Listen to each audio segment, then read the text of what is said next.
This week we have a movie whose topic we can kind of relate with. Yeah, I mean, I interact well with the public generally, usually. Maybe a little on the quiet side, but Yeah, ditto. inside. Well, not so much on the quiet side. Yeah, you're not so much on the quiet side. I'm subtle until that moment when things have to happen. And then I get loud and boisterous. If not just outright angry at so many things. You? Yeah, me. Jim? Shh. You know this to be true. I'm trying be sensitive. Nobody's buying it. Trying to be sensitive. Yeah. Well, anyone who's listened to more than 3 of these knows that when I get going, I get going. Yes. And plus I've admitted to it, so it's just energy for nothing. Is it? Yeah. We all know the truth. You're a little more subdued. Mm-hmm. I am not. That's fine. But anyway. We're like peanut butter and jelly. Those differences made this very enjoyable to watch. Yes. And in fact, we have a little discussion about this a little bit somewhere in there. But it was a fun combination of things with some good lessons. Yes. And funny. It's tough to cover a funny movie. It is. We talk about that a little bit too. Yeah. There is one particular lesson that we hit. I'm not going to say it now. That we hit on pretty solidly, which I hope people listen and, take it as something to do. That's the lesson about not running with sharp objects, right? No. Oh. I don't cover those kinds of lessons because I figure let them run. Culling of the herd, passive-like. I see. Anyway. Are you ready to get into this thing? I've been ready. Really? Yeah. Okay. So this is just me holding this up? Yep. Wow. Okay. Well, all right then. Let's go. Okay.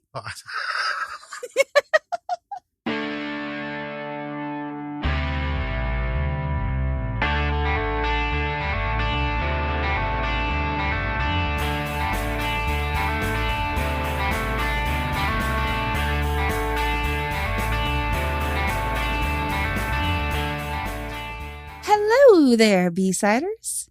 Welcome to another episode of Bravo for the B-Side. This is Danny. And this is Jim. And I'm really excited. This was a fun one, especially after our very serious film last week. Well, and one slightly serious. Yeah. Before that. Yeah.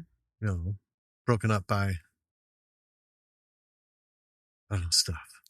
And this also represents for us getting back on track with weekly episodes. Yes. This is, the first one we thought maybe last week. Right. Or last episode with Hilton's interview. But to get back on our 2 weeks ahead schedule. Right. We had to go one more week. Plus, Hilton deserved another week anyway. Oh, yeah. Yeah. So, yeah, what's been going on this week? Well, we're recording a day late. Yes. Because we did a fun thing yesterday. We did. We went to see a one Mr. Neil Gaiman. Yes. Here in town, speaking at the Orpheum Theater. Yeah, it was an event that he had planned to do 2 years ago, but then, gosh, it's on the tip of my sinuses, happened. Something came up that lasted for almost 3 years. Yeah. Neil had been stuck out of country. Yeah, for the last 2.5 years. But anyway, we took the girl. Yeah. It was her first, a couple firsts. It was the first time in her life that she had been in the Orpheum Theater. Yeah. because it is no longer a movie theater. Right. It's for stage things, things like this.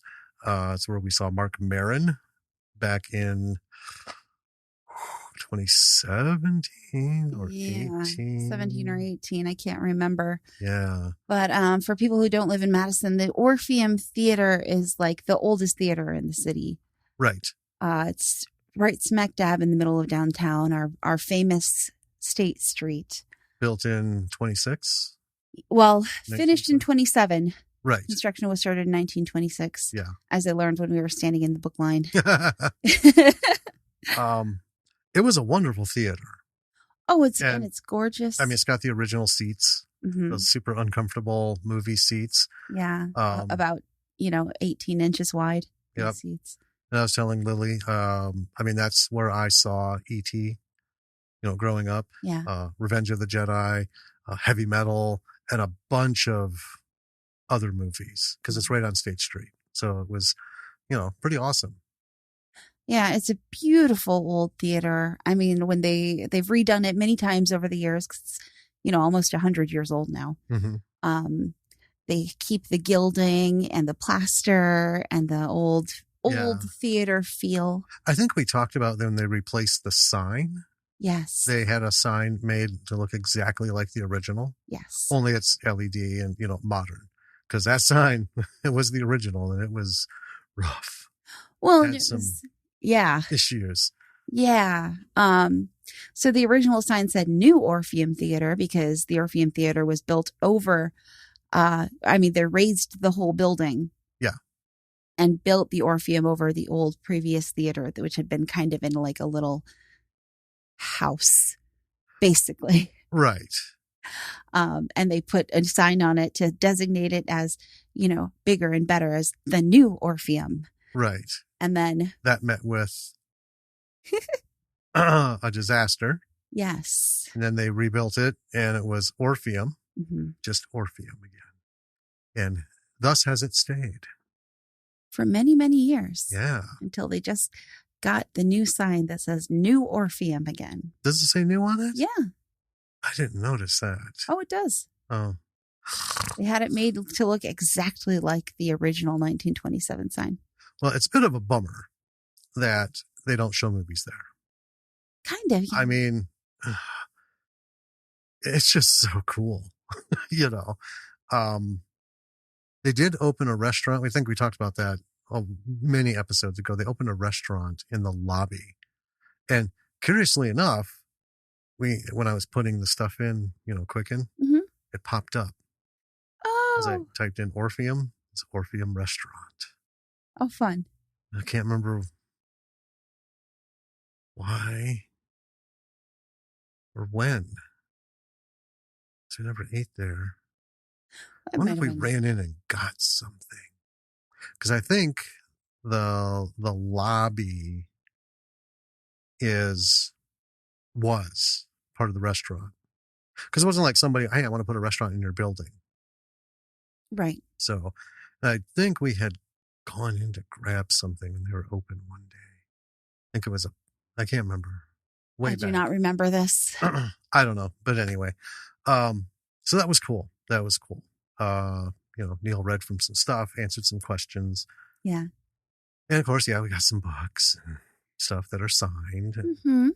Midge has something to read when she gets to it. I know, and I get to reread The Sandman. Yeah. It's been a long time. I think I was like a teenager when I read them originally. So, that was the biggest thing. Really not a lot going on. Midge had her 7th grade orchestra concert last week. Yes. And she played both 7th grade and was asked to play in the 8th grade. Oh, yes. I could go on for an hour, but I'll just say this. It is no longer a mystery why there are so many fucking kids in that school who are just dipshits, inconsiderate, disruptive fucknards, because we had an entire audience full of adults who were ignorant, inconsiderate, discourteous fucknards. Yeah. Oh my God. So let me just say this. If you're over the age of 18, I don't fucking care if you're in school or whatever, you're 18, you're an adult. whether you can smoke, drink, whatever, you're an adult. And above that age, all the way up to 150, let's make sure we catch all the few who may have slipped through the cracks who've lived over 100, right? Grow the fuck up. Yeah. When you go to one of these things, these kids are trying to exhibit what they have learned. Like the 6th grade orchestra was terrible. Awful. As they all are. Because all those kids are just learning, right? Yeah. Most of them. Well, and all of those kids, learned over virtual. They learned over virtual. And this is a separate subject. we're not going to get into it, but let's just say at least 1/3 of the entire orchestra body in each class is there because nobody else wants them in their fucking classroom. They got nothing else to do with these kids. And these are the ones who primarily cause the problems. You could tell because in 6th and 7th, you could see a couple of them didn't even know how to fucking do the chords. They're not even like going back and forth with their bow. The one girl's just lifting it up, putting it down, lifting it up, putting it down. And it's just kind of sad. It was a bit startling because the last time we attended a concert of Lily's was when she was in 4th grade. Yeah. It's been that long since she was able to do a concert. And I will say the 4th graders playing violin and viola and cello and bass were better than this 6th grader. Well, in 4th grade, they're there because they want to be. Yeah. Right? They're not stuck there by the school because they don't know what else to do with them. Right? But in middle school, they always stick the problem kids in orchestra to give them something to do. And Lily has complained for 2 years how fucked up it is. And she hates going because they barely play instruments because all the kids, and then there's fights and yelling and screaming. And then they took the cops out of the schools. So now I got to wait for teachers, who have to leave their fucking rooms. And when they come back, that's in disarray. Right? So it's just a big mess. But anyway, let's get back to this. Yes. Anyway, so these kids are there to put on a show. Be a goddamn grown up. Yeah. And shut the fuck up. Just shut the fuck up. No woots, no hoots, no nothing. And there wasn't even any of that. People just talking, not listening to the orchestra teacher. Yes, it was a little hot in there. Oh my God, grow the fuck up. Right. This is the kind of thing that makes me so fucking sick of people that I don't want to do anything for anyone. Right? Because it's not like there was 3 or 4. It was everyone. Yeah. And just so disrespectful. And I would like to fucking throat punch every single one of them. Mm-hmm. And here's the thing. You can't embarrass stupid people. And people who do this kind of shit are just so stupid that you can't even bring it up to them. Yeah. Right? It's like talking to a shoe. If that sounds a little harsh, I don't fucking care. If you're butthurt about it, then you're probably part of the problem. I don't care. That's the whole problem with all this. This is my little soapbox. I get it. Okay. Everyone's such a pussy these days about saying what needs to be said about the fucking problems that there are. And we have lost a level of honesty and, quite frankly, integrity as a society. Because we mollycoddle shit to the point where it's pointless and nothing gets done.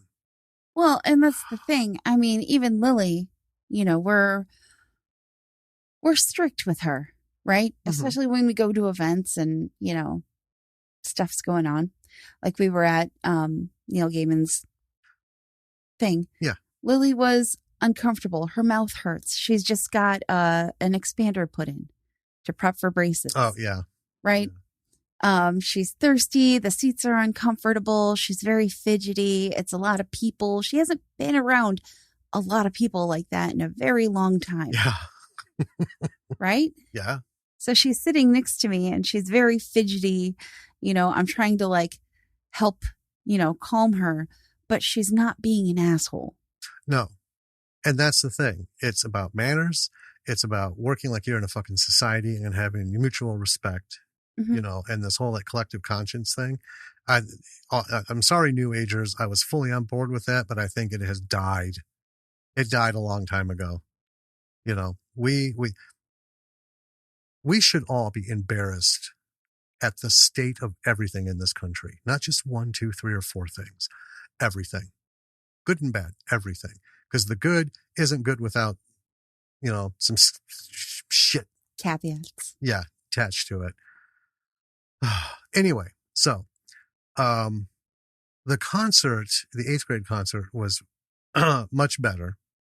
Yeah. Because it was much smaller by 8th grade, and they know better than to fucking stick people in 8th grade orchestra for something to do, because that's when shit's getting real. And they played very well. They did. They had to cut a song out. They were going to do Game of Thrones. Right. But they didn't have the time because there are disruptions still, And yeah, anyway, nothing like getting riled up for a funny movie with fucking people and the way they behave.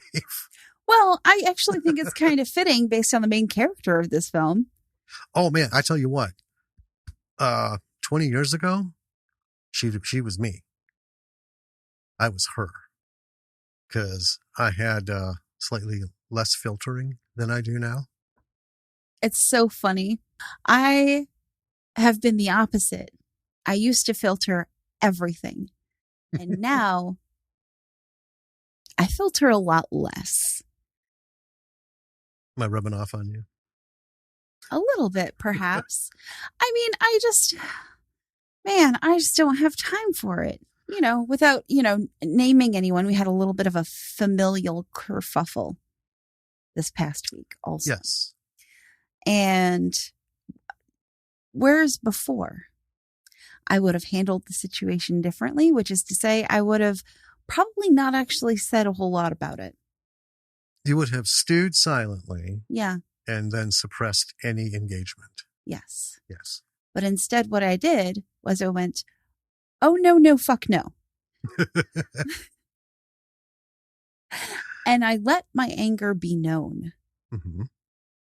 And it led to, I wouldn't say, a happy outcome, but that isn't the way that it needed to end. So that's what's been going on. Had some fun, had a good thing.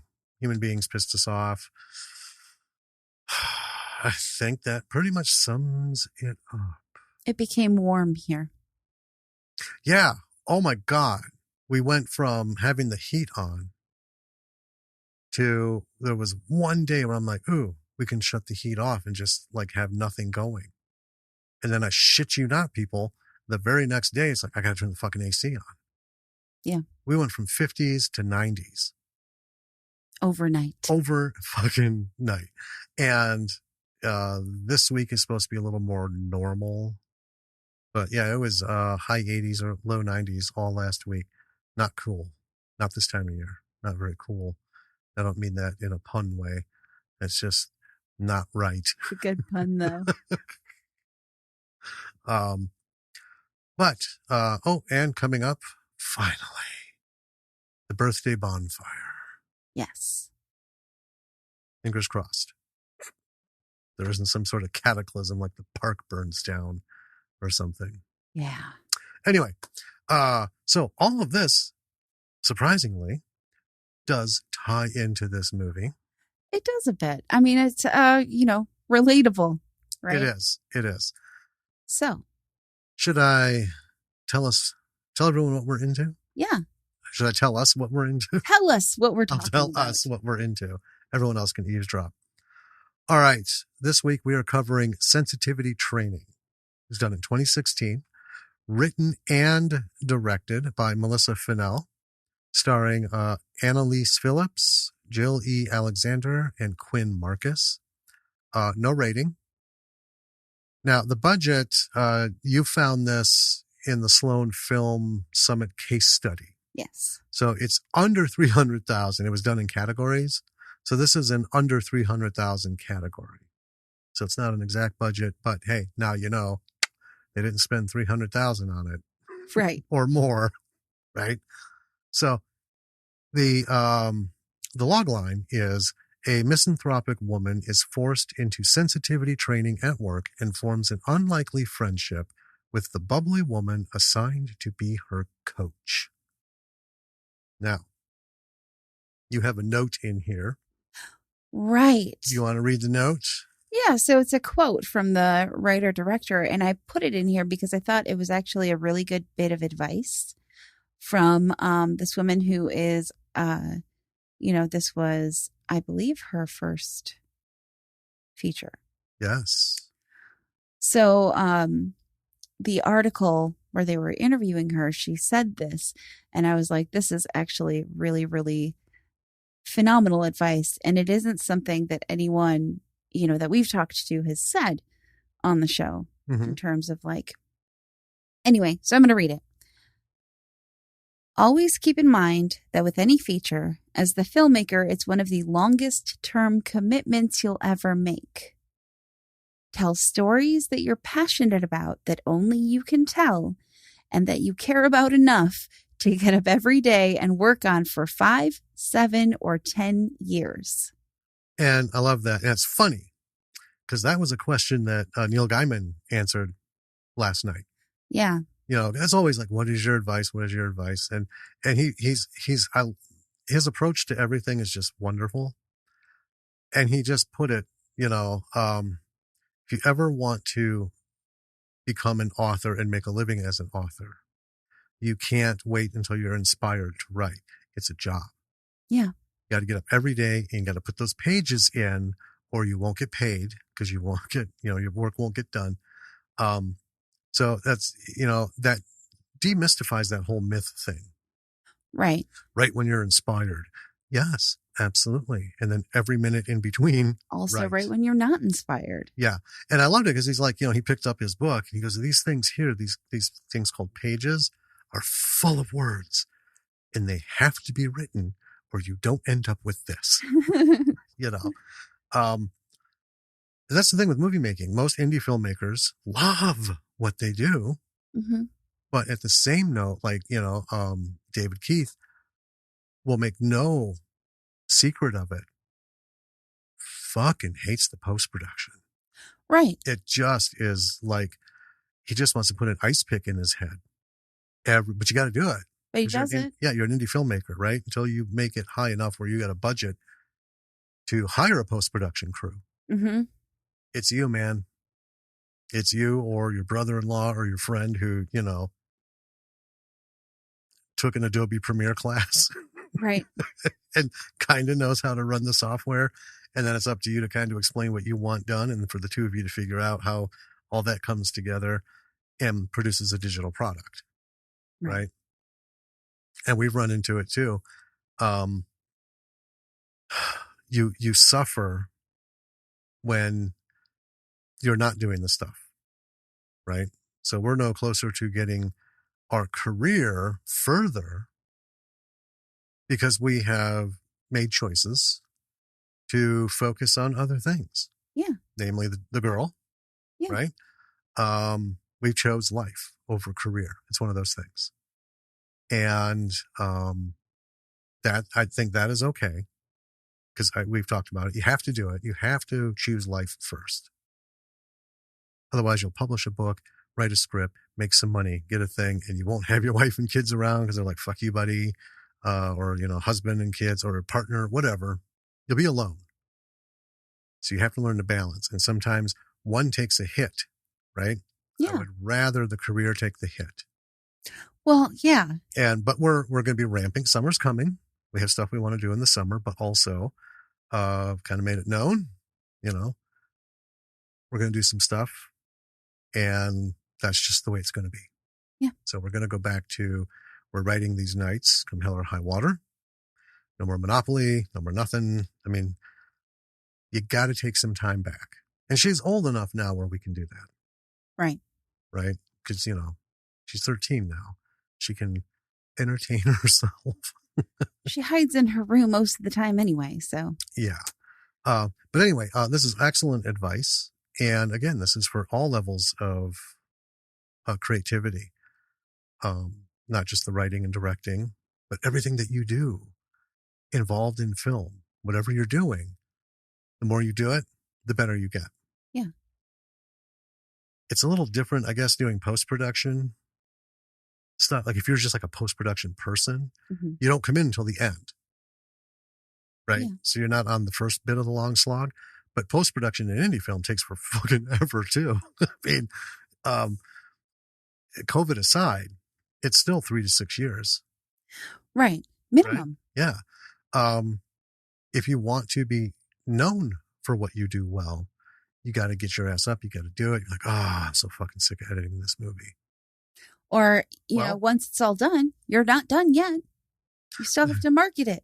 Yep. There's the marketing, everything. And then if you want this to be a career, you need to look for the next post-production job. Mm-hmm. Whatever, editing, sound mixing, whatever you're doing. Right. Yeah, it's just, that's it. You know, you got to do the work. Anyway. Let's talk about this movie. Let's get into this bad boy. So, we start out with, there's a woman, she's stuck in traffic and she's very frustrated about it. And she ends up peeling off to the side. And as soon as she does, there's someone pulling out of their driveway and she just starts swearing at them. Yep. So right away we're like, okay, anger management issues, I guess. She gets to work. Some of her coworkers, and she's in a science lab.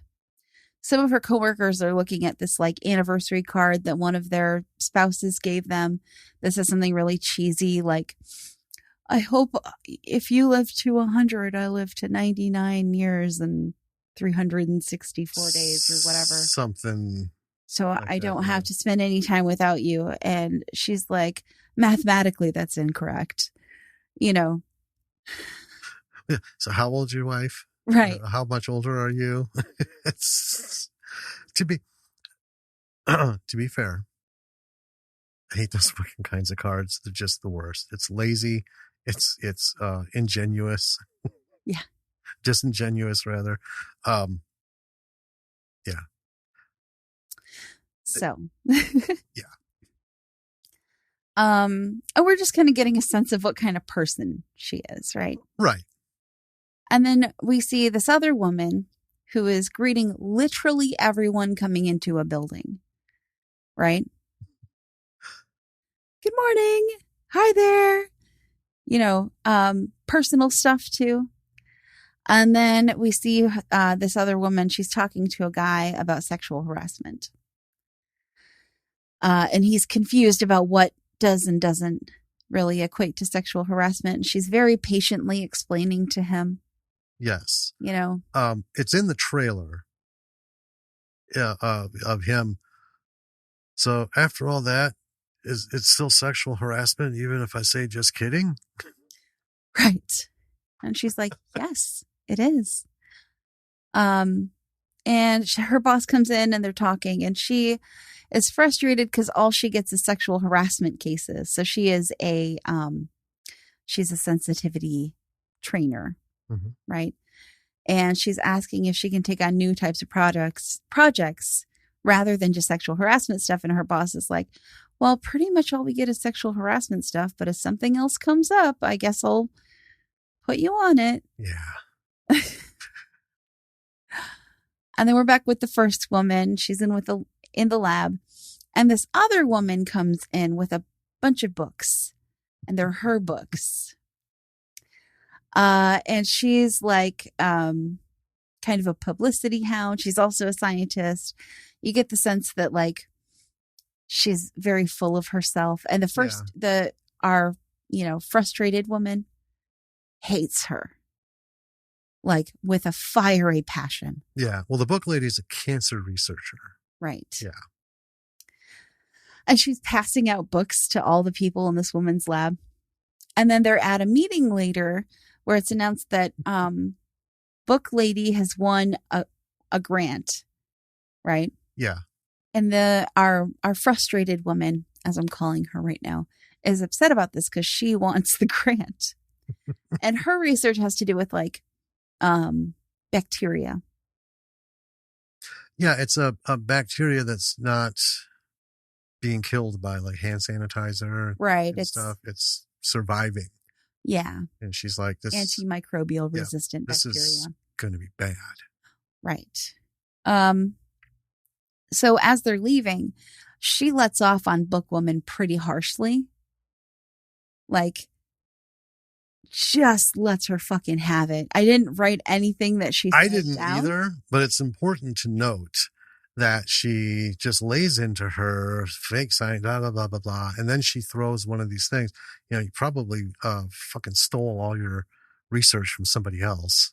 Right. I mean, everything, because that's like a ball punch. She does also mention, I think, you should throw yourself in front of a bus or something. Yeah. To that effect. Yeah, because she hasn't really contributed anything. And right. Yeah, it was vicious. Yeah, I wrote, she lets off on the bookwoman pretty harshly, but also probably fairly. And then we see her in a movie theater shushing people. Rightfully so, because these people are obnoxious. Yeah, so I took issue with this. I don't think this illustrates to us that she's, rah, rah, rah, because I myself cannot fucking stand people in theaters who talk and do shit. Same thing. Grow the fuck up. Shut the fuck up. It's just common courtesy. Yeah. I thought she was going to really do something about these people. With our discussion earlier, you can see how right away we identify with this woman. Yes. She gets kicked out of the theater for shushing people. Apparently, this is the third time in a month she's been kicked out of the theater. Mm-hmm. She then goes and she ends up picking up a guy in a bar and takes him home. And as they're starting to get busy, she corrects his grammar and he immediately just leaves. He's so offended. Well, it's not like one correction, though. She's on it and she won't let go of it. That's true. I mean, it's... Yeah, it's like a something in me. And she's like, and I. Yeah, or and I. She goes, and me, the this and that, and the clause and the whole thing. And then he's like, and then she keeps going. And then finally he just, bye. Yeah. So she gets to work the next day. And as she gets in, all her coworkers are crying about something. And we learn that the book lady killed herself that night. And this is where I picked up her name, Dr. Wolf, which later they call her Serena throughout the film.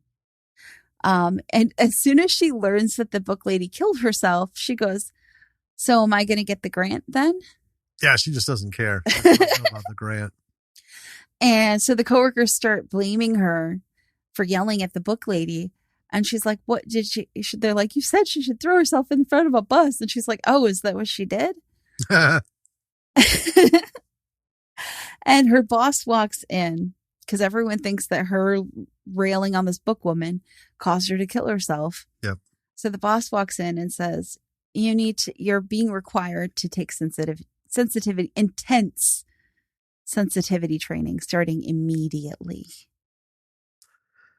And then we see her getting introduced to her trainer, Caroline, who is the happy woman from before. Yes. Who also has to explain sexual harassment to people as part of her job. So she's got a new gig. She's very excited about it. Oh, yeah. So she asks Serena to describe her relationship with her lab workers, and she says, fine. And then we get a montage of her just being horrible to them one by one by one by one. Yes. Then she proceeds to insult Caroline, saying she's in the soft sciences. So we have one of those scientists who, and it reminded me of Sheldon from Big Bang Theory. There's only one type of science. Well, and yeah, despite the fact that Caroline has dual doctorates. Right. But this is accurate, though. Let me tell you, having worked at the university with grad students, doctoral candidates, and everything. Oh my God! There is not a preschool, kindergarten, elementary school that is more petty than adults with degrees. Jesus Christ! So yeah, she's just shitting all over it. And it's pretty good little under breath thing going as Caroline goes on. Anyway, Caroline says she has to shadow Serena. So Serena at first is like, fine, whatever. They go to the lab. She greets everyone, and they're kind of shocked. Yeah. Right. That, not at Serena, but Caroline, because nobody has come through those doors acting like a human being. Right. Um, I think they also are a little satisfied at seeing Serena like having to go through this. She does get corrected a couple times. Mm-hmm. She pisses past it. Right. Right away. But anyway, they're like, wow, if any one of us were to do that, we'd be in the beakers piece by piece. So we see Caroline at home. We see that she's got a wife and daughter. Serena is at home eating out of her sad little paper bowl. We saw her earlier after getting kicked out of the theater, a quick clip of her. Yeah.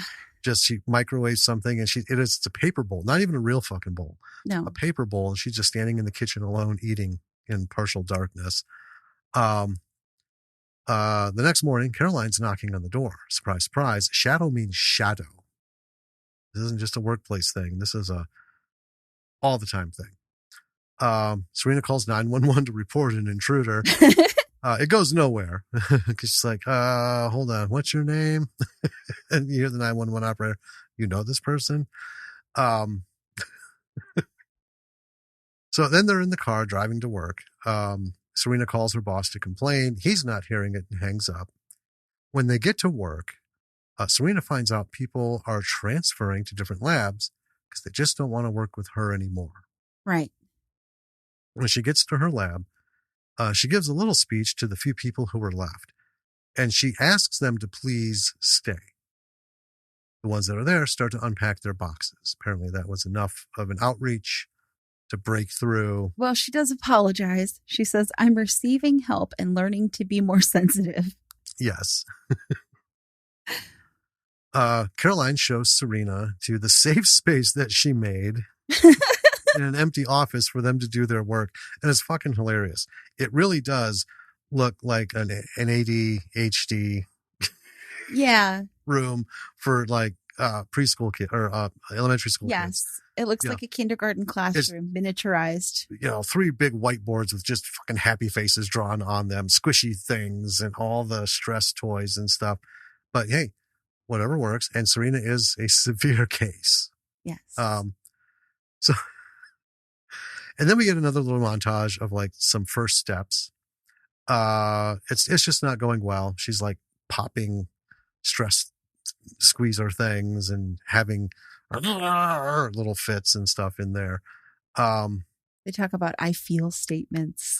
Oh yes. That's one of my favorites is, when you say I feel, it's less threatening.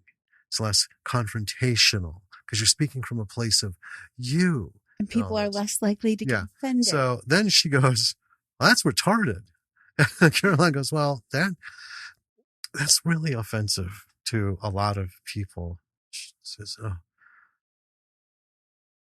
I feel that's retarded. So we're not quite there yet. Let's see. Then we see them sitting outside having lunch. Caroline is trying to get Serena to open up on some level, like any level. Right. Right. She, because you got to try and like get in there to work from the inside out. Caroline just asked her point blank, what makes her angry? And then we get a montage of Serena talking about all of the things that annoy her. Or as she puts it, things that she hates. And by montage, I mean, they're over here and she's just like talking, listing things off, listing things. Then they're over here, listing things off, listing things off. And then they're walking. Yeah, listing things off. Serena has a long list. Yeah. And I've got to say, I can identify with all of those. Well, most of them. But I don't respond the way she does to all of those. So I'm like, I get it. I mean, a lot of the things she lists are mild to moderately annoying. And then she does something where she's like, the color purple. Yeah, not the word. Not the movie, not the book. Just the color. Just the color itself is annoying. Yeah. Is that why you chose that for the room light? I think it's more of a hot pink, but It's still in the purple room. sure. Okay. So then eventually we get to her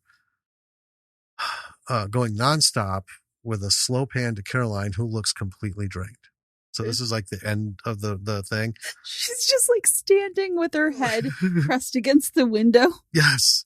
Like, oh my God, this is even too much for this woman to absorb, right? To work with. On the way home, someone calls Serena. Caroline's in the car. She answers through the car speaker, and it's Ethan, her brother. She's very curt and hangs up. Then we see them at the movie theater. Again, there are people talking behind them. Serena snaps at them. The usher shows up. Serena and Caroline leave. And I just wrote, I disagree. People in theaters who talk and make noise should be at least verbally accosted. Well, I wrote this down, and I actually didn't know it would be relevant until later on, but Caroline asks her, would you rather be right or not get kicked out of the theater? How often do you get to see the end of a movie? Right. That was funny. Yeah. So it's the second week of sensitivity training. And Caroline has bought a turtle for Serena to care for as part of her training. Yes. Serena immediately swabs it to test it for salmonella. And then they're at the office. And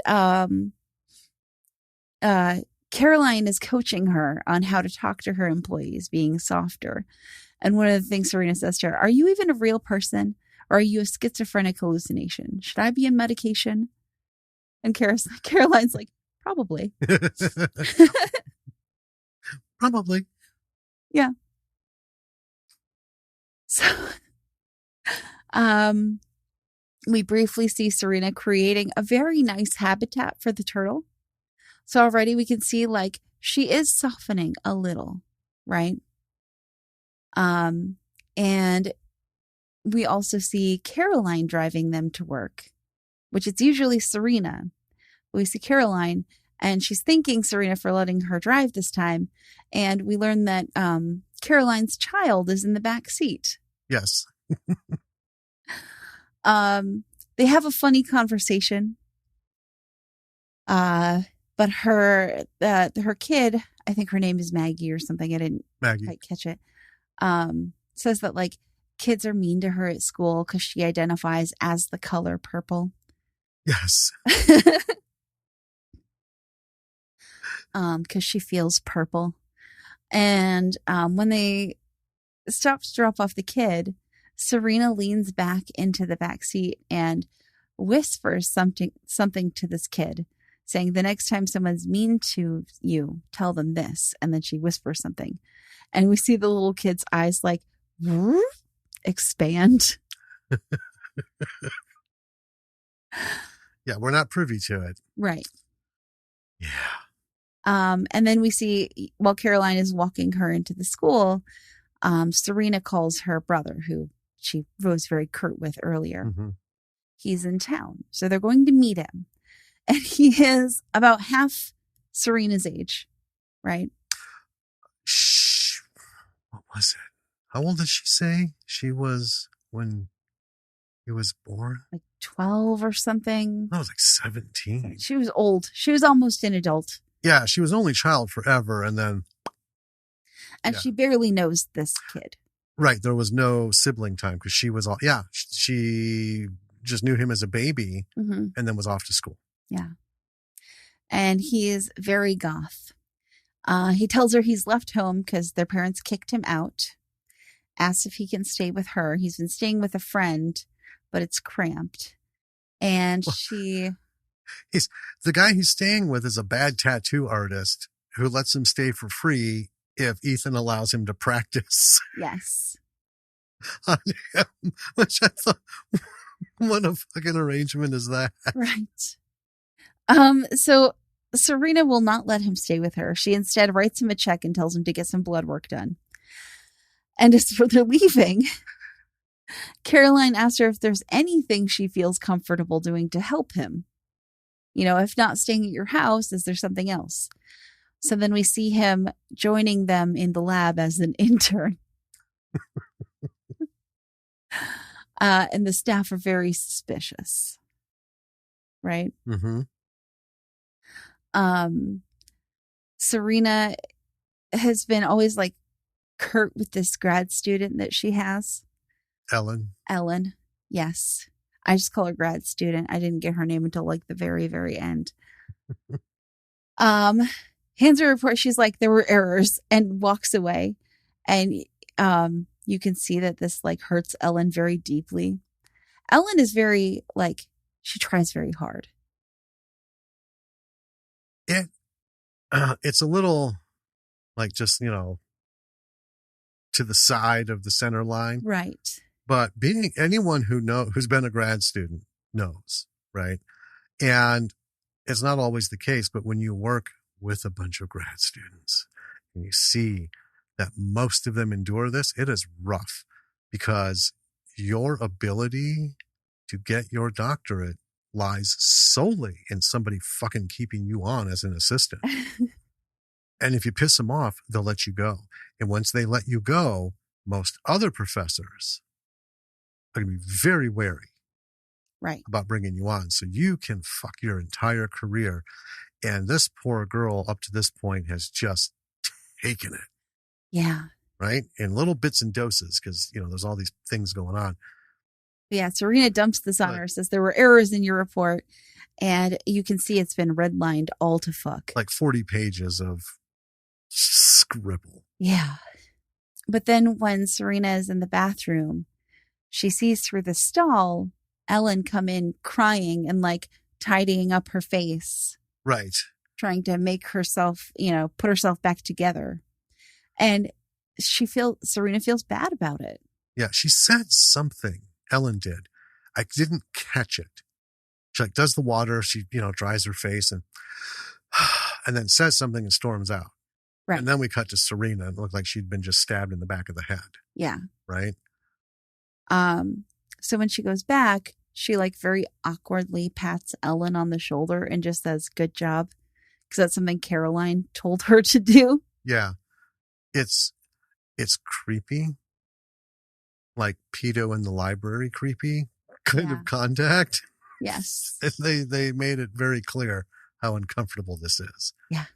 All right. So later, Serena is at home. Caroline is on the iPad.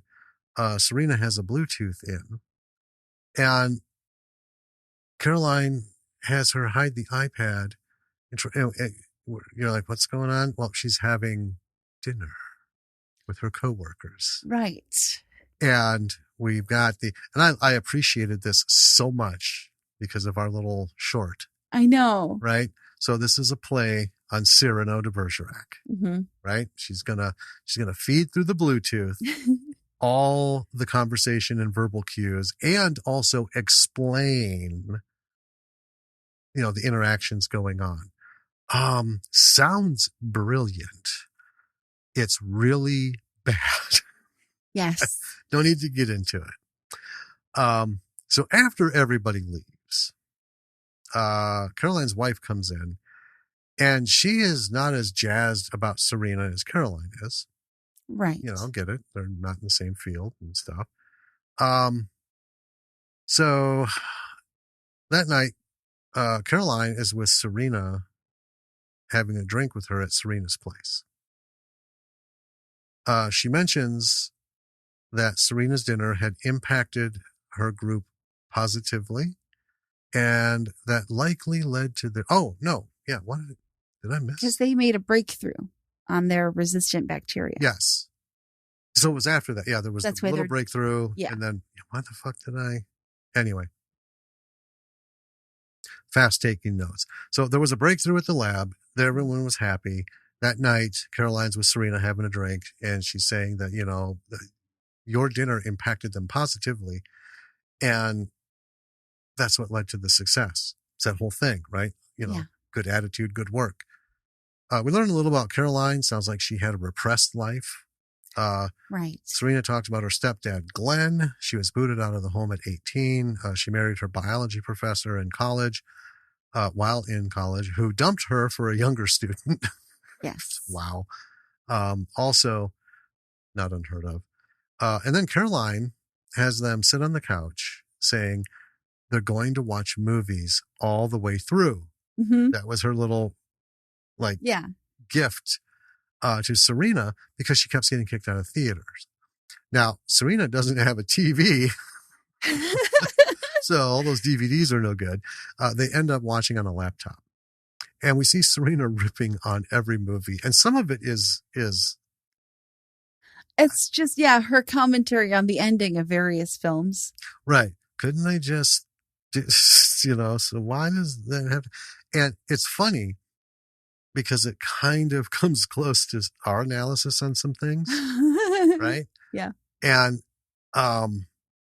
well, especially as of late with some of these background movies we've put on, it's like, oh my God. Anyway, and then while she's kind of like riffing, on these things, we see Caroline laughing. And then she's crying at another one, and she's just having a great time. As the night goes on, they get super drunk. Caroline passes out. Morning comes and they're laying on the couch, and it's really weird because like Serena wakes up and it's that like awkward cuddle. Right. And it's not a romantic thing. It's, everyone knows how big a fucking couch is. Right. When two people collapse on the couch, you got a spoon or someone's on the floor. Right. Right. So anyway, I just love her expressions, that whole, what to do here. Right. Because Caroline is out. Yes. The whole saw in the logs thing. Yeah. And, yeah, why don't you take it? Yeah, they have a pretty silent drive to work. And then we see Serena walking and talking with her brother, who, her parents kicked her out at 18. They did the same thing with him. Right? Yeah, he is repeating her cycle. Yeah, you're out on your own now. You can take care of yourself. It's pretty shitty. Yeah. Right?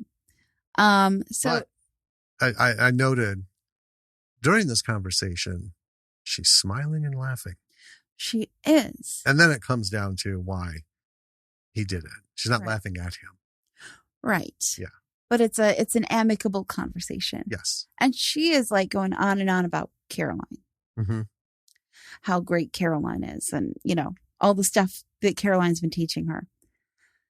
Her staff at work are concerned about her newfound cheerfulness. They don't trust it. Nope.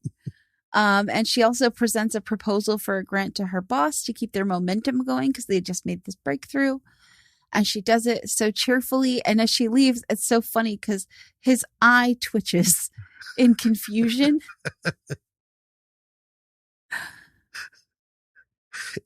Well, Anna was super professional. Yeah. It was just totally above the line, completely professional academic, mm-hmm. And a stack of papers. Right. So then we get a montage of like lab work that's going pretty well. Ethan is still interning, and apparently that's going well as, also. And there's a short conversation where Ethan asks Serena if anything is going on between her and Caroline because she seems so happy. And she's like, I don't know what you're talking about. And then Caroline gives her a framed photo of them both, one of the selfies they took on their movie night. Oh, yeah. She's like, yeah. As a gift. I love that, too. She's like, hold on. She gets up the phone. She holds it up. Selfie. Click. And then Serena's like, that's not even a word. I'm sorry. Tickled me. That's okay. And the photo is like a gift for like X amount of weeks of sensitivity training or something. And then that night, it's very funny because Serena is Googling how to know whether she's a lesbian. Oh, man. Yes. And doing a lot of research on what all that entails. extensive amount of research. I put, Serena types in how to know if I'm a lesbian. And then the rabbit hole on all things lesbian begins. Right. And it's a montage. It really is. Like she's up all night. Yeah. Trying to sort this shit out. It's fucking hilarious. So then they're at the theater again. And Serena keeps looking at Caroline instead of the movie. And there's some guys, they start talking and it clearly weighs on Serena. And Caroline is like holding her hand. She's like, just breathe. Like we practice. Right. Yeah. And it works for like a second before Serena turns around to yell at them. Well, the guy goes, oh, this guy's gay. And you can just see her face snap. Oh, sure. And that's when, raw. Yeah. So they get kicked out again, and Caroline asks what's going on. It was, you were doing so well. And, has her little notebook that she's been writing in the whole time about, Serena's training. And Serena is offended because she's like, is this just about passing me through the training? Mm-hmm. So the next day, Caroline gets a call for like this emergency sexual harassment training. And she doesn't really want to do it, but her boss doesn't really give her any choice. So she's got to take the day off of coaching Serena. And her wife isn't super broken up about this. No. She's like, you've been, on this forever and ever, We also learn, my notes are so terrible. They say the turtle is dead also. Well, so this whole thing is going on as we see what happens from Caroline. Serena's putting on makeup. The first time in the movie that she's actually done anything with an outward appearance, right? She's it's been the traditional no makeup, which is fine, right? But just like moppy hair and just sort of like the bare minimum to cover nipples and ass to get into a lab, right? I mean, but she's actually, and she's smiling, happy, kind of like doing a little dancing and singing to herself. Yeah. And then she finds the turtle dead. Yeah. Just as Caroline texts her that she can't come in today. Yep. Yeah. After the follow-up of what happened. Yeah. With that other conversation. So she sticks the turtle in her freezer. And then as she gets to work, she learns, everyone's like, oh, where's Caroline? I'm sorry. When we were watching this, you didn't realize the turtle was dead for sure. No, I was. You were like, I didn't know. I was like, is she killing the turtle? Because it happened at the same time as the text. Yeah. You're like, is it already dead? Yes, it's dead. That's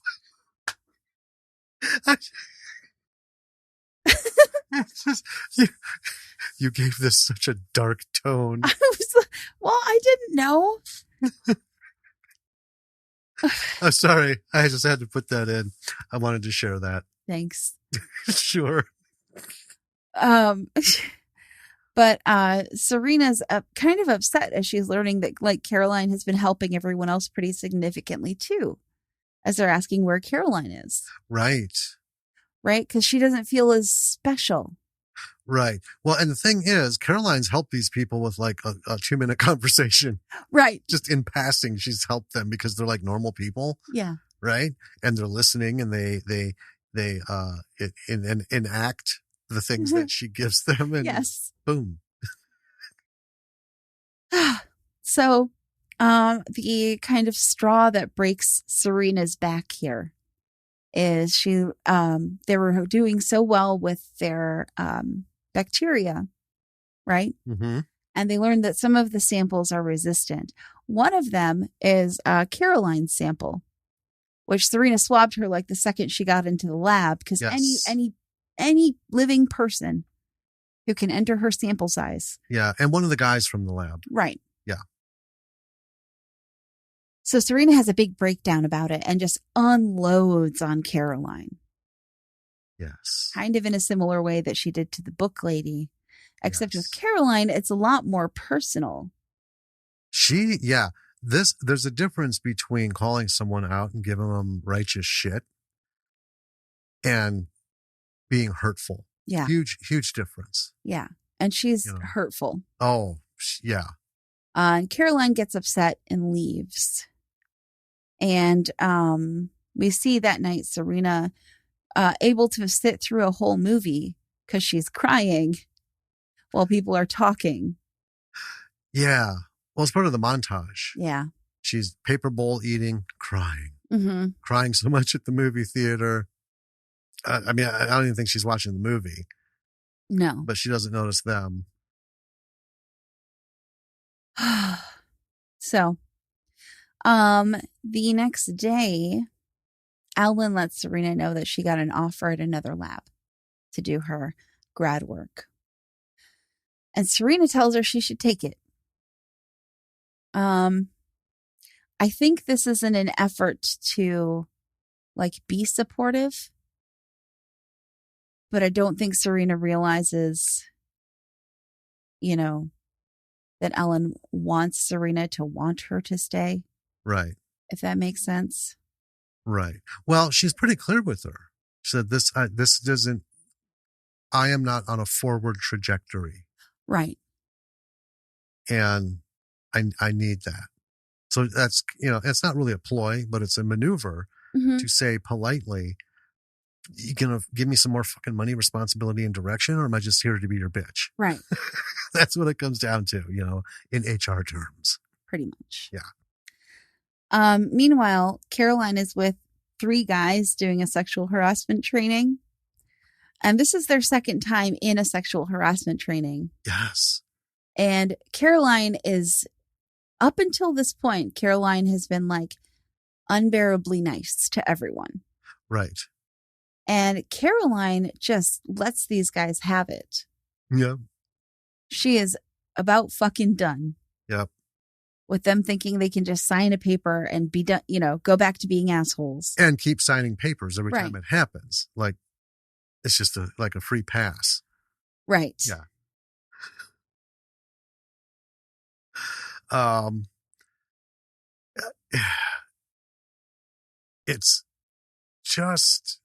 It's just terrible. I mean, everything is kind of settled. Caroline is not perky anymore. She's kind of glum, and her snapping at these guys was fucking hilarious because long overdue. Serena's back to being glum. Her boss tries to encourage her. Caroline is glum at home. She cries asking her wife if she's too nice. And I love that their daughter, Maggie, just nods her head vigorously. Yes. Yep, way too nice. So now we have a new development. Serena isn't really a bitch anymore. She's vacant. Right. Which I wrote is, or what I wrote is, which is worse. So it's one thing to be angry, because that's something you're at least still engaging, and that's something that people can work with, and we can do the sensitivity training. When you're vacant, though, that's the worst, because now you lose any kind of contact. Anger is still an emotion that we can work with and turn things around and this kind of stuff. Well, it's something you can respond to and you get a response back. Exactly. But vacant is just not caring about you, other people, not reacting to anything. And there's just nothing. That's weirder. It is. Than overly happy or overly, bitter. So Ellen says she thinks Ethan has been sleeping in the lab. As they're doing something. Well, as Ellen has got her box packed, she's leaving. Yeah. Yeah.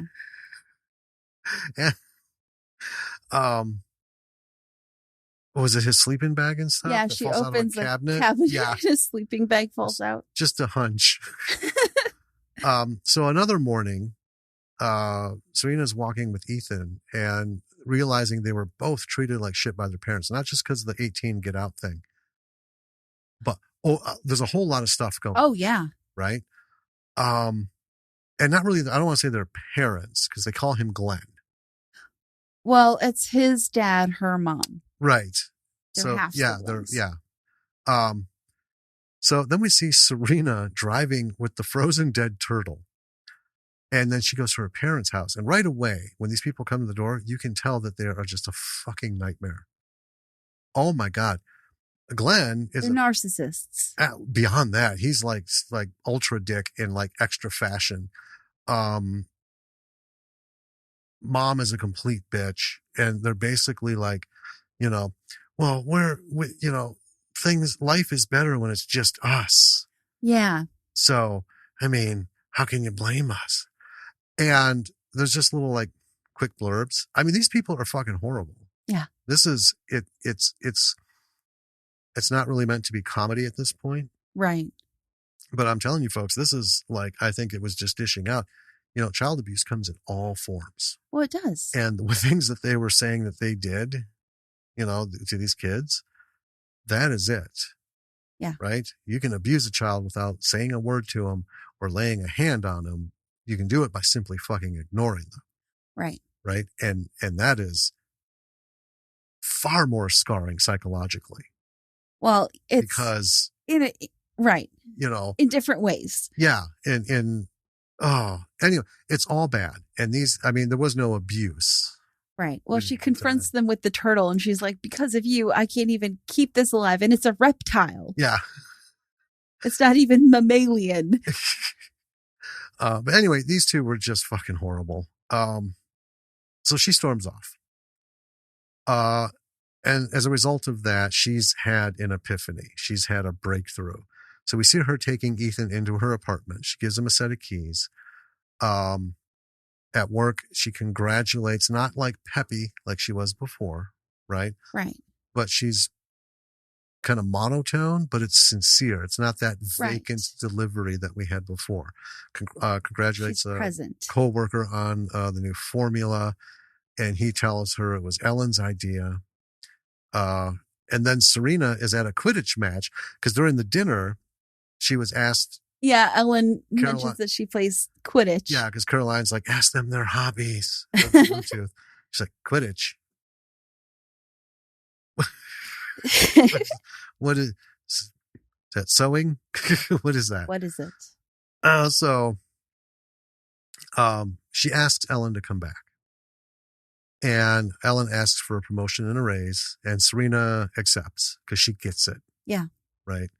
But it's also, she realizes in this whole thing, we can see she's overlooked Ellen, neglected Ellen. She's been doing to people what her parents have done to her, either being outright mean or just, fucking them off to Never Never Land and forgetting about them. Yeah. Right. Not acknowledging them. So then she goes to Caroline's. Happens to be Maggie's birthday. Yes. Caroline's wife invites her in, says Caroline's upstairs in the tub. She goes up there and finds Caroline laying back, eyes closed. Next to her is an empty pill bottle. And she panics and freaks out, ends up in the tub. Well, Caroline was just kind of like half snoozing, and she had just taken some aspirin. But that's the thing, is the whole reason she had sensitivity training is because she let off on that woman who then killed herself. Yep. And she had just let off on Caroline not too long ago. Yeah. And anyway, so, she apologizes, and I love this. The party is purple everything. Purple balloons, purple cake, purple plates, purple forks, purple drink. She's just like, trying to hold it together, because sometimes it doesn't matter your attitude. There are just some things in life you're never flush with. Right. Yeah. All right. So she has an epiphany there. She realizes the kids are carriers and transmitters of this bacteria. And the samples that were resistant were from the people who had children, young children. Yep. So she's swabbing the kids, gets permission, right? And while she's doing that, we hear Maggie shouting at a kid. They're having some sort of disagreement. Some kid's giving her a hassle in the background. And then she shouts. Maggie unloads what Serena told her earlier. And it's just, I didn't get all of it. Did you get it? I didn't. It's something, and then the end of it was, and your IQ is your shoe size or something. Yeah, she just berates this bigger kid. Yeah. Effectively. Yes. Now, I laughed. It's not lost on Caroline either. No. She immediately looks at Serena. So later, we find out that the lady who committed suicide was a fraud and was embezzling money from the grants and everything. And that's why she killed herself. Because she was someone was about to publish their findings about it. Yes. So she fucked herself good and she opted out. So because of that, the university immediately cancels the sensitivity training. Yeah. Because they're like, oh, well, you didn't drive her to her death. We're done paying. So we come to the end of the movie. They end up being good friends. There's a turtle funeral. Well, you're glossing over quite a bit here. So Ellen has a good idea to kill the strain in the lab. Mm-hmm. Right? And that is progressing well. And Serena chases down Caroline to admit her feelings to her. Right. Well, and I like how this played out because Serena is struggling with this like pretty much the whole movie, trying to figure it out. And so Caroline says, okay, we'll describe the feelings, right? Serena describes them and Caroline says, yeah, that's what it feels like to have a friend. Yeah. They're alien feelings. Yeah, they're alien feelings to Serena. Yeah. They're weird. So she doesn't have any clue where that falls into right. normal day-to-day things. Yeah. You know. I mean, that's fine. I just kind of was just wrapping it up. Sure. You know, by this time in the movie, I thought, I don't think we need to note every little thing. You know. So at the turtle funeral, we fade out and then we fade back in. Yeah. And they're in another movie. There's more talking. Serena's just not having any, or just ignoring it. And then we see Caroline turning around to tell them to shut the hell up. And then the usher shows up. Kicked out. Fade out again. Yeah. So that is sensitivity training. Yes. Which it was a lot of fun to watch. Oh, yeah. It wasn't like a belly buster kind of thing. No, it wasn't a knee slapper. No. But it was gently funny. Well, and here's the thing. I don't think I have not laughed real hard at a movie and also had the same takeaways, something like this, right? It's not a movie with a couple funny moments. It's a comedy. Right. Right. It's a light humor approach to this kind of stuff. It's not a lampoon, American Pie, ridiculous, Dumb and Dumber shit, which those kinds of movies, it's like going to see a stand-up. I'm not in it for the hour-long setup. Hit me with the jokes, man.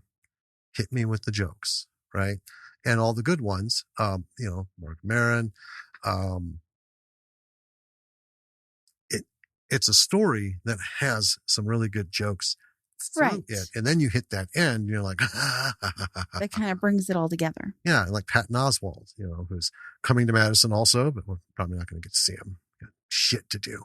But he does the same. He has that same thing. All the good comics, it's not just a barrage of one-liners. You have to be able to do the long setup, but you have to carry it. Well, it's like the thing. For listeners who have never experienced Bert Kreischer telling the Russian mob story or the Russian mafia story, that's one of the best jokes I ever heard. It takes like him 10 to 13 minutes to get through it. It's like a quarter to a third of his act. It's hilarious, though. Yes, it is. And it all comes together in the end. Well, it's like Patton Oswalt in the birthday party thing. Yeah. Mark Maron in the outdoor theater. You know, Mhm. everything ties into their central theme, but they take you along the way. And this movie gives you the laughs, some light chuckles, you know, and depending how you identify with either one of these people, you know, maybe a cackle. I identify with both of them, which is, I think, part of why this is such a fun film. I get it. I've never been like bend over backwards, you know, just take it, buddy. Nice. My life just never, that was not an option ever, you know. But I have manners. I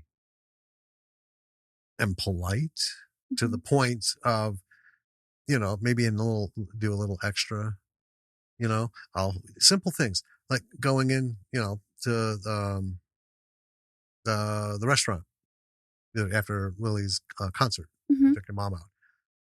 Hold the door, let you guys in. Old couple coming, just stand there and hold it for them to go. You know, it's just those little things. Right. That the whole thing with Caroline, though, is she did that and people were taking advantage. Well, because she developed it as a defensive mechanism, which is how a lot of people do. Like, it's how I did. Yeah. You know? You know, and I just like to, you know, it's said everywhere. It doesn't hurt to be nice. Yeah. It doesn't hurt to like lift somebody up, you know. It doesn't hurt to not, it doesn't take any energy to not be an absolute dick in public, right? People who are assaulting retail workers and waitresses and stuff. We've had some confrontations, but, you know, or issues rather, that didn't necessarily need confrontations.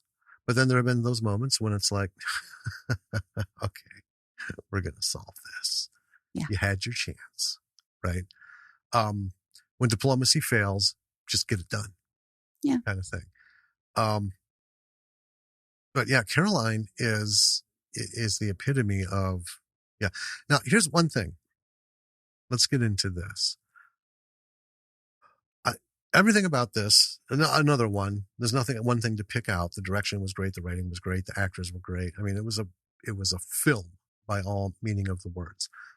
For me, the one takeaway from this, it's almost like in Runoff, the whole thing with Paula in the car, that weird fucking pickup scene.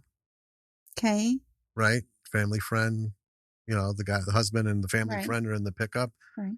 You're like, there was I didn't note it in here because I didn't think it needed to be noted unless it came out to be something. But Caroline's wife, there was tension between them.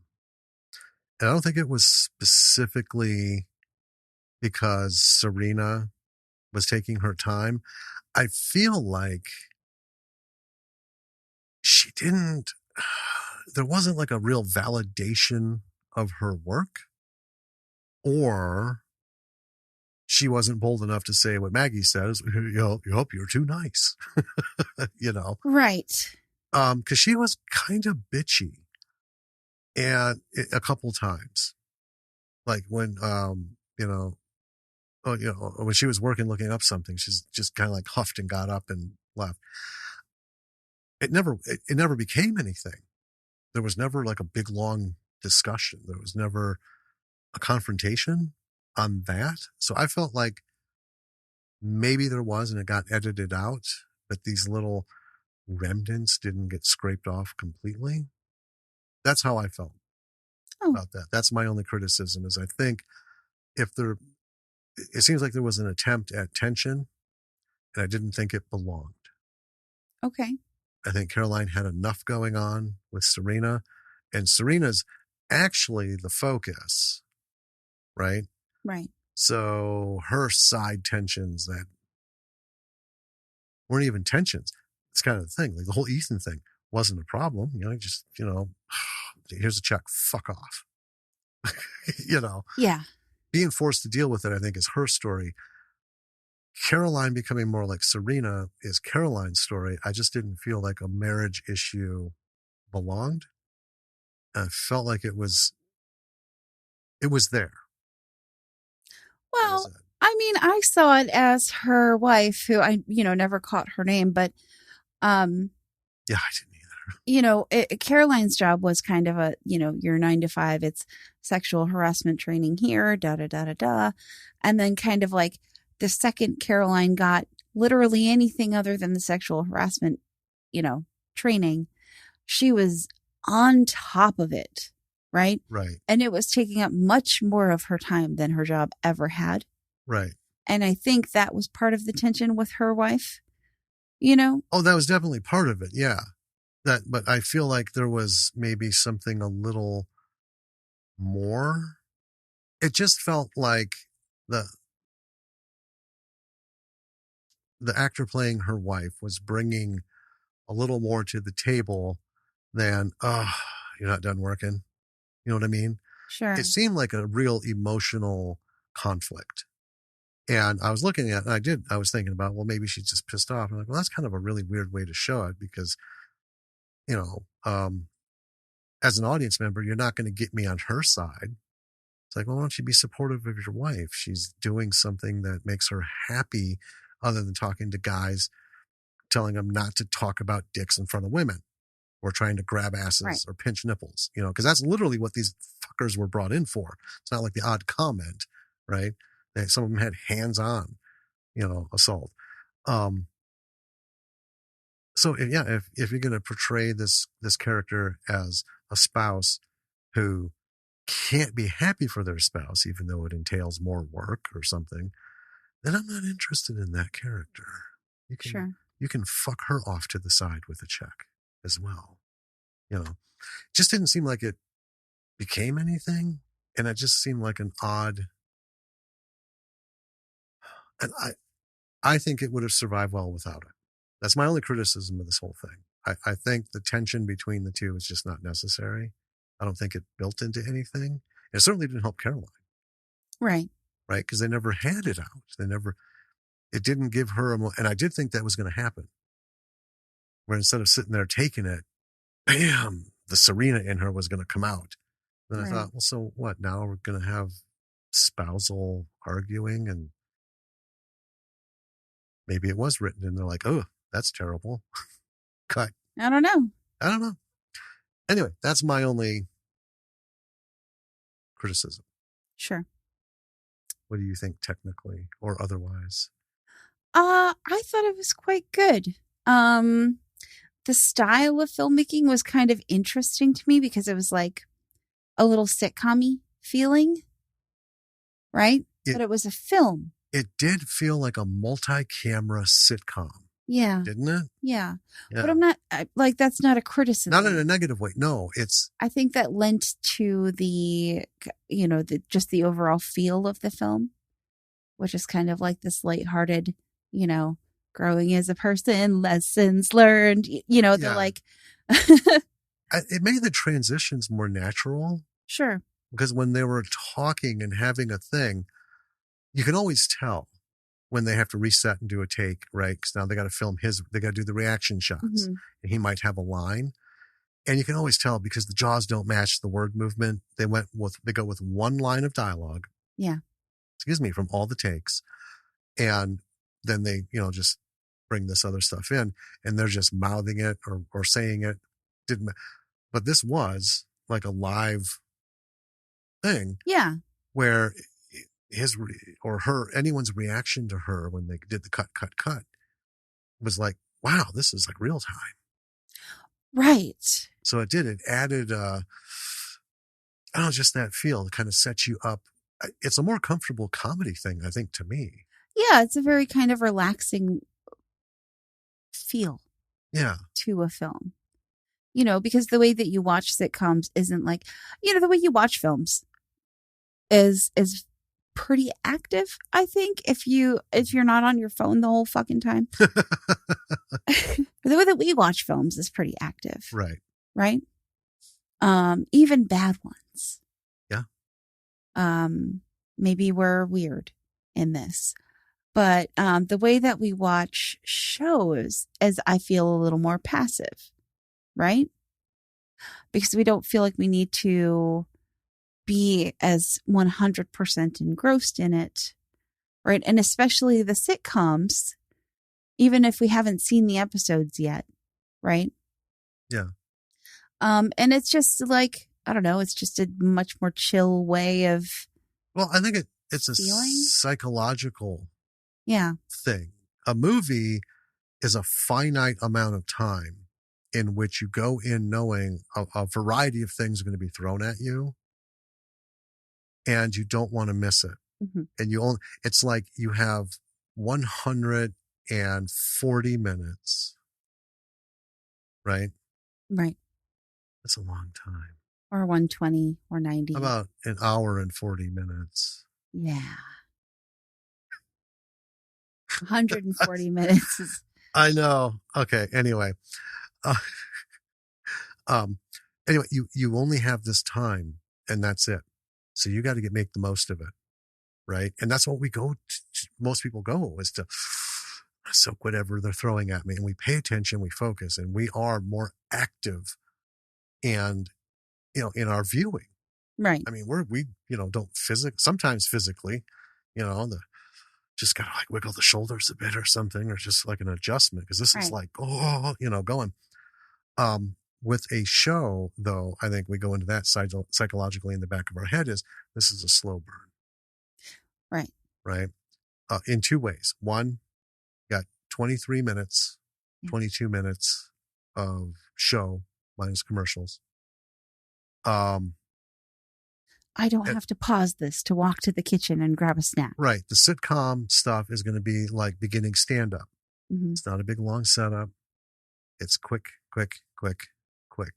You're looking for a couple laughs. You're not looking for character growth, development. You're not looking for Easter eggs, anything like that. It's just a little bit of entertainment. Yeah. So you're just active in looking for those moments. But you're not anxious about it. Mm-hmm. Just like let it happen. But for like long series, like Walking Dead and any of the stuff we've been watching lately, it's going to be like at least 13 episodes. Yeah. So I'm just going to sit back and let this waft over me. Yeah. And bless them. There'll be a recap next week. Bless their hearts. Yep. To show me the important things I might not have found important this time.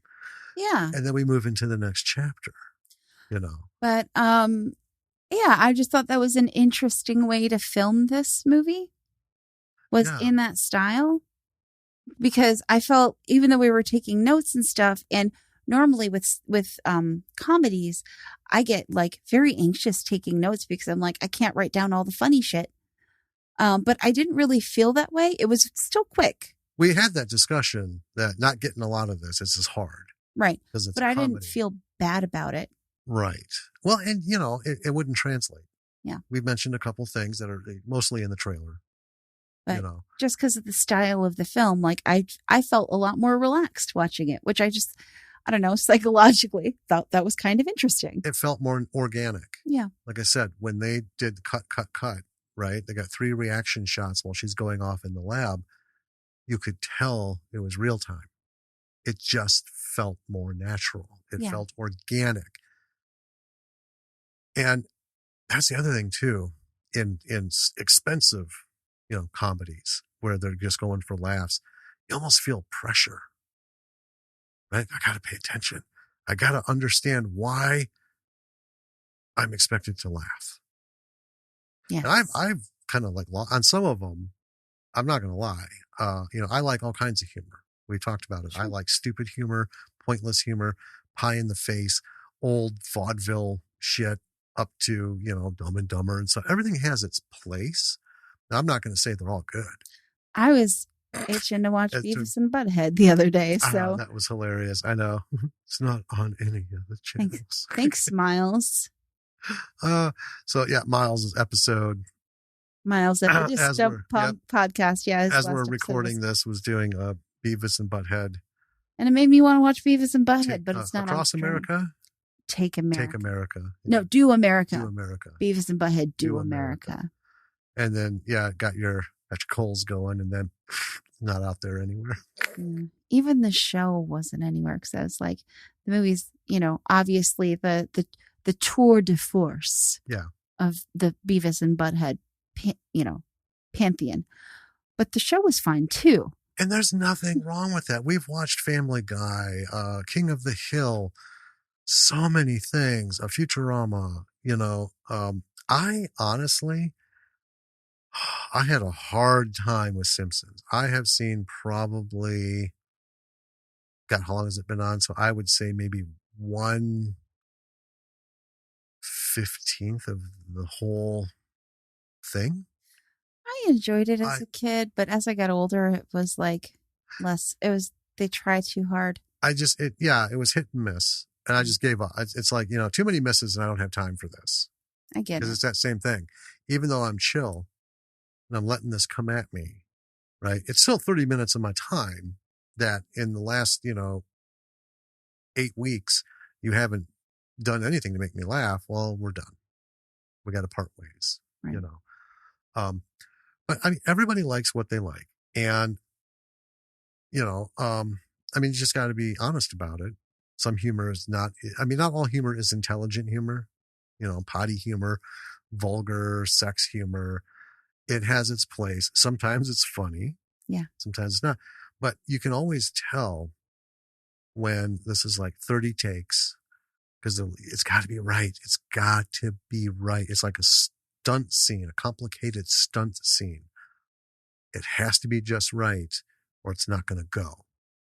Right? Because they're going for the big, like the big stunt, kaboom. Mm-hmm. They're going for the big laugh.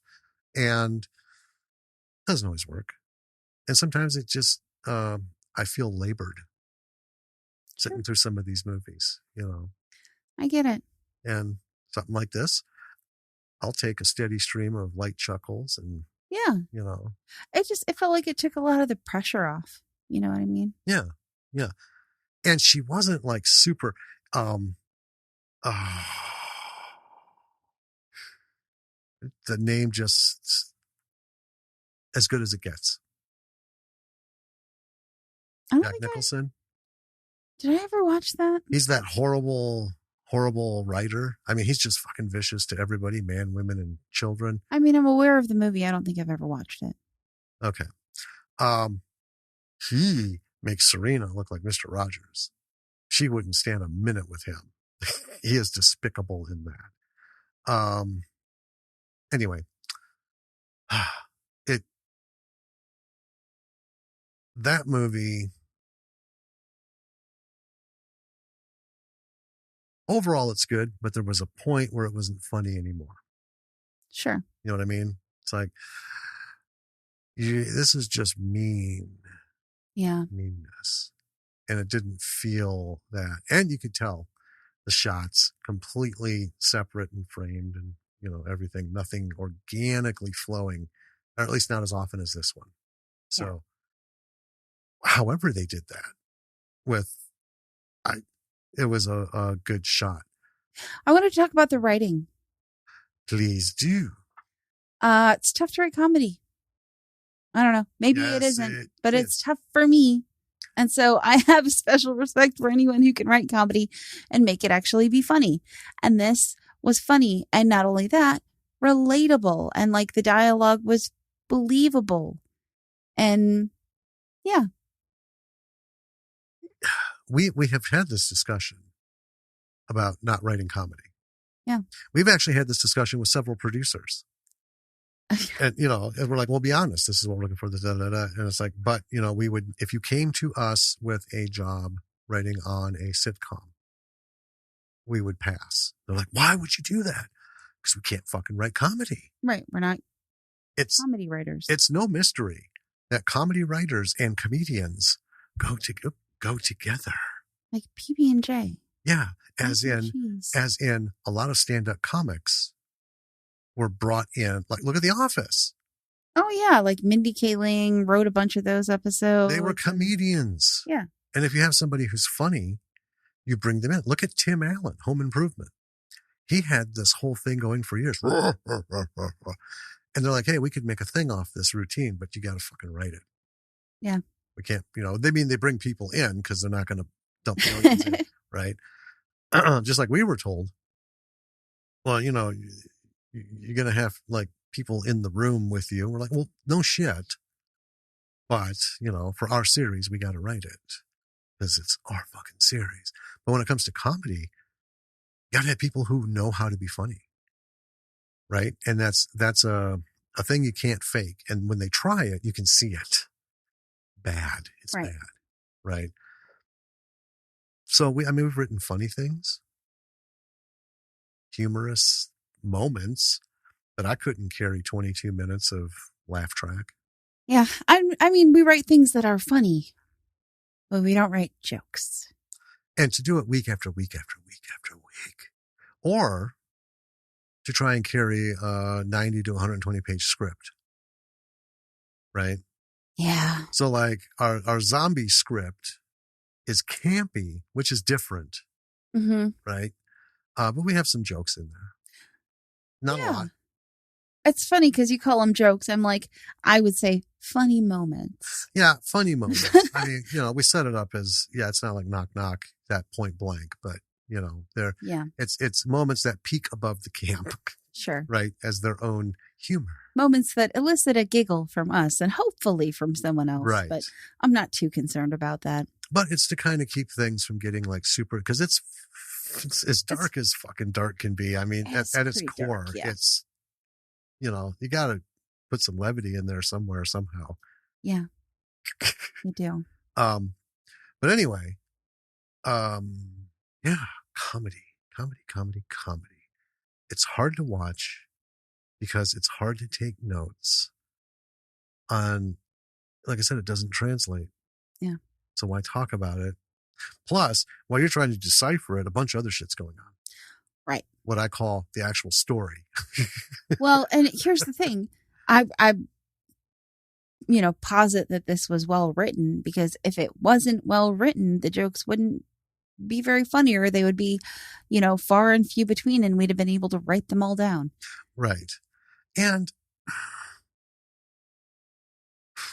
it was pretty obvious where this was going to go. Yeah. Not entirely. Because one thing is, there was a couple segues, small ones, that in the flow of things that made you think, is this going to be one of those that like turns it over on us? Right. You know what I mean? Are we going to go the other way? Surprise kind of thing. But even that's kind of like expected. It's going to go one way or the other. Sure. There's not like a fifth option. It's these, maybe a third, but mostly these. That's not a bad thing. I hate the fact that, your story should be unpredictable. Bullshit. We've talked about it. There are 7 core stories in storytelling, and they're all fucking predictable. Nobody's original. Neil Gaiman's written how many books over 30 years? None of them are unpredictable. He's just done it in a way that doesn't make it obvious and easy. And boring. He makes it interesting. Mm-hmm. And just like, whoa, I know it's going to end up with this guy nailed to a cross and lit on fire. And then a monologue at the end about how, after that, things are, I know how it's going to end. I don't care, because the rest of this is wild. Right. Right? It's getting me to the obvious end. That's what it's all about, the journey. This did a good job. It did a good job kind of keeping it light with bits of heavy. Yeah. Like doses of, this is kind of real. And little levity in there on a couple not. They had their moments. Right. It's like, oh, this is a kind of moment. We'll give it its due. And then we're back. Yes. Kind of thing. Everyone did a wonderful job acting. Again, Maggie, here's another example. Another child. We've been talking about this like boom, boom, boom. Oh, she's very funny. She was awesome. I mean, she owned it. Mm-hmm. Kablam, right? Totally professional. I don't know how much more I could laud this. Like I said, all the technical stuff, there's nothing to pick out. Nothing stood out other than the camera work. Right. But I mean, if you have like top-notch lighting and sound, you can't like get better than that. Well, I mean, that's the thing, like going back to the camera work just very briefly, I bet there are some people out there who, like nitpick at, oh, the camera work could have been more sophisticated. You know what I mean? Sitcom style camera work it's not high level sophistication. I get it. Camera work, but I don't think that necessarily has to be all the time. So when I hear that, because I know what you're saying, and Right. we've heard that about other things, and the first thing I always hear is, I'm so insecure in my own ability to tell a story that if I don't make it fancy and turny and artsy, then it's no good. You can put a camera on a tripod in front of a chair as a director. Keep it simple, stupid. Right? And you could just hit record and put someone in the chair and get them lit so you can see them. Yeah. And give them 90 minutes. And if you have an actor who's any good at what they do and you're any good at writing, it'll play. I mean, that's the thing. You don't have to go on a figure out how many different kinds of shots I can get into a movie bonanza like Sam Raimi likes to do. Yeah. That's kind of his thing, and that's fine. That's his thing. That doesn't mean that his shots are super sophisticated. He just throws a bunch of fucking spaghetti at the wall. Right. He's learned a lot over the years. But and I've been vocal about this, the latest Dune. Sure. All right. Not a fan. I don't think it deserved anything. I think it was terrible on all aspects, technical, writing, directing. I'll leave the actors alone because I think the acting was quite good. Well, as I say, I'm going to leave them alone because they're doing their job, and they did their job. Yeah. What they were given was a festering pile of shit. But here's the thing. Everyone's, best cinematography. Are you fucking kidding me? Best cinematography. How can you get a best cinematography fucking nomination for something that's not real? CGI. Jesus Christ. And if they're talking about, well, that's how they filmed and lit the live people, there was nothing super great about it. I'm like, well, if it's a dark, moody place, you should use dark, moody lighting. Doesn't take a fucking genius. Plus, you had how many tens of hundreds of millions of dollars to throw at this thing? You should have figured your fucking lighting out. Kudos to you, right? But I look at something like this. A good director knows what the movie needs. Yeah. And is more interested in the story and what it needs than how fancy and cool can I be. Mm-hmm. I just hate that shit. I hate it. I hate it. I hate it. And you can always tell watching certain directors' bodies of work that they know exactly what they want. When they first started writing this fucking story, they already had the shots and shit in their head. Mm-hmm. And they go in and it's very deliberate and it's very cohesive and it doesn't look like I want 3 minutes of pontification on how beautiful I can shoot this scene. Well, yeah. I mean, I think there's also something definitely to be said for finding your tone as a director, finding your style as a director. And yeah, that's fine. As long as it works. Yeah. Because not every director's style won't work for every kind of film. No.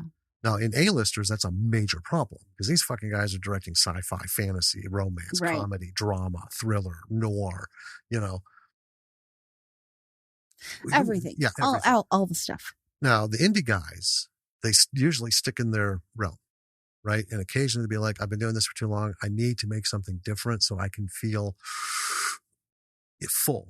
Right. And we get that completely. It's like writers who stick to a genre occasionally will bust out and be like, I just got to do something different. Yeah. Just once. Right. To, validate oneself. Art is great. But yeah, I think every good director will put the movie first. Yeah. And the scenes and stuff. Now, that's not to say I'm not a fan of experimenting with stuff. I like seeing people figure out new ways to use zoom and movement and stuff in the camera, as long as it's not shaky cam. Right? Yeah. If I wanted to watch a movie that looked like some guy suffering from DTs, got the job, I'd go find a guy with the DTs and let him film something for me. and watch it. I hate shaky cam. But yeah, it's always good to have fun. It's just like writing. Yeah. What's this about? We've done it a couple It takes times. a while to find your voice. It took us a little while to find our voice together, Well, yeah. Yeah, that's a to find our ebb and harmony. flow kind of thing. We found our harmony, and then we reached a point where we're like, this is good. Hey, wait a minute. What if? What if? What if? Would this work? So we'll write it, look at it, and objectively murder it if it doesn't work. Yes, we're ruthless. Yeah. And if you have big money for a budget, which again, indie film really doesn't, shoot the scenes that you think might, let's do it this way. Mm-hmm. If it doesn't work, then you got the normal one. You do what you can. Right. But sometimes it's do or die, ride or die. What's it going to be? All right. I have this idea. We're going to shoot it this way. And if it doesn't work, we're going to fucking use it anyway, because it's all we have. Yes. Run with it, So yeah, when something is simple, I just don't like seeing it get shit on. I don't either. This wasn't an elaborate plot. It's a pretty simple story. Yeah. Pretty simple message. And it just made it that much easier to enjoy these, essentially simple people. Right. Right. Not saying the characters were written simply, but we do get to, they're just normal people.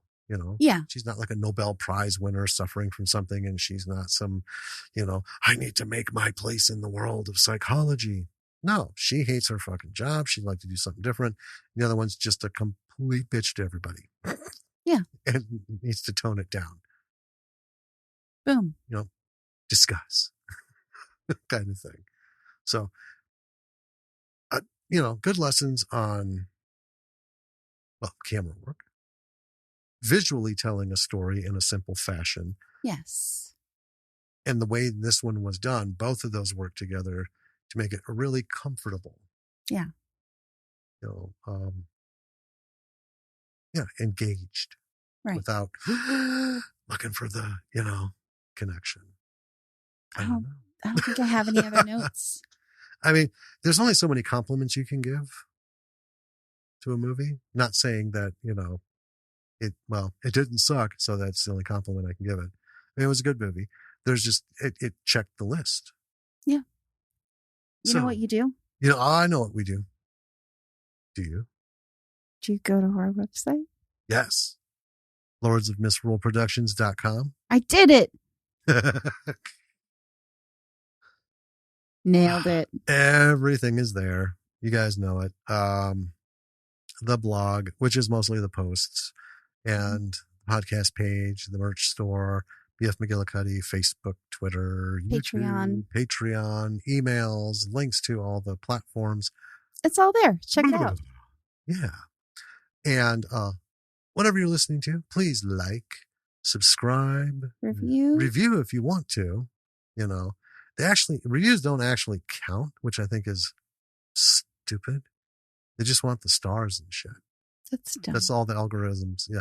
I suppose trying to decipher, the written word, natural English AI. Well, but a review helps other people find our show and maybe know what they'll like about it. Well, I would like people to leave a review. That would be fantastic. And yeah, people can see it and stuff. But I think it's to the point now where people are even getting dumbed down to the point where it's just like, how many stars? 3? Fuck it. Nope. Pass. What's that one? 3.5? I'll give it a go. 4? Absolutely. 5? Of course I'm subscribing. See what I mean? I just went through 100 things just by scrolling up, looking at how the little yellow line comes and goes, unfortunately. So please please subscribe. If you enjoy it, please leave a review. If you're feeling sexy. Sure. It doesn't have to be a sexy review. You looked like you were struggling with the word, so I just offered one to you. Well, that works. Yeah. I was thinking of something more along the lines to describe, being part of the movement of growing a society of communication and trust and discourse. I don't see how that's not sexy.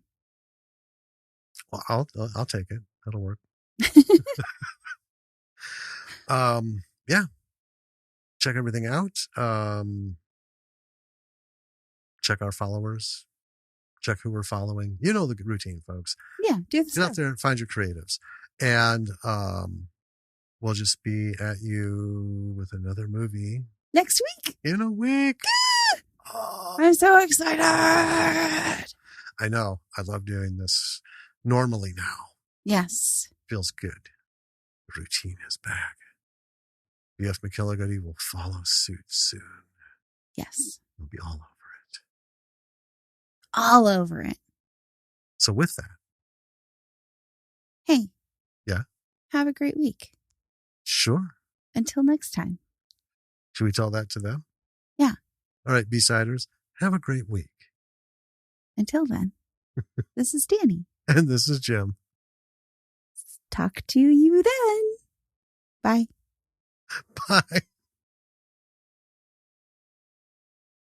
You know what you do? You know, I know what we do. Do you? Do you go to our website? Yes. lordsofmisruleproductions.com. I did it. Nailed it. Everything is there. You guys know it. The blog, which is mostly the posts, and podcast page, the merch store, BF McGillicuddy, Facebook, Twitter, YouTube, Patreon, emails, links to all the platforms. It's all there. Check it out. Yeah. And whatever you're listening to, please like, subscribe, review if you want to. You know, reviews don't actually count, which I think is stupid. They just want the stars and shit. That's dumb. That's all the algorithms. Yeah. I suppose trying to decipher, you know, the written word, natural English AI. Well, but a review helps other people find our show and like maybe know what they'll like about it. Well, I would like people to leave a review. That would be fantastic. And yeah, people can see it and stuff. But I think it's to the point now where people are even getting dumbed down to the point where it's just like, how many stars? 3? Fuck it. Nope. Pass.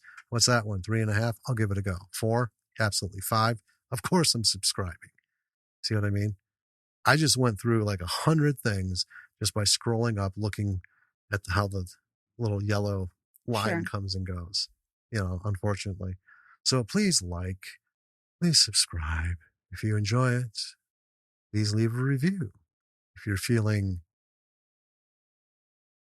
sexy. Sure. It doesn't have to be a sexy review. You looked like you were struggling with the word, so I just offered one to you. Well, that works. Yeah. I was thinking of something more along the lines to describe, you know, being part of the movement of growing a society of communication and trust and discourse. I don't see how that's not sexy. Well, I'll take it. That'll work. Yeah. Check everything out. Check our followers. Check who we're following. You know the routine, folks. Yeah, do the stuff. Get out there and find your creatives. And we'll just be at you with another movie next week. In a week. Oh, I'm so excited. I know. I love doing this normally now. Yes. Feels good. The routine is back. B.F. McKilligoody will follow suit soon. Yes. We'll be all over it. All over it. So with that. Hey. Yeah? Have a great week. Sure. Until next time. Should we tell that to them? Yeah. All right, B-siders, have a great week. Until then, this is Danny. And this is Jim. Talk to you then. Bye. Bye.